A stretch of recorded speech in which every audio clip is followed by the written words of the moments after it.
Қазақ тіл білімі фонетика. Дауысты дыбыс.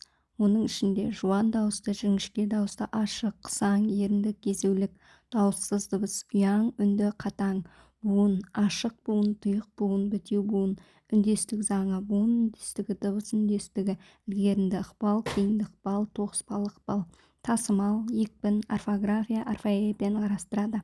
Лексика, жалпылама лексика, қолдану аясы тар лексика, кәсіби сөз, термин сөз, кірме сөз, көнерген сөз, архаизм, историзм, жаңа сөз, диалект сөз.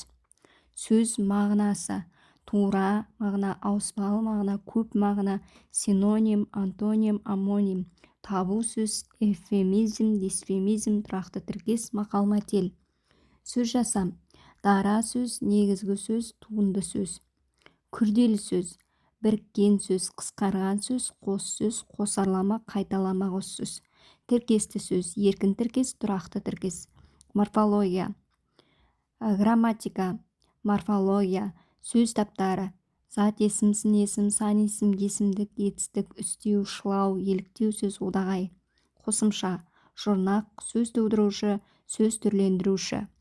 Жалғау: жіктік жалғау, септік жалғау, көптік жалғау, тәуелдік жалғау.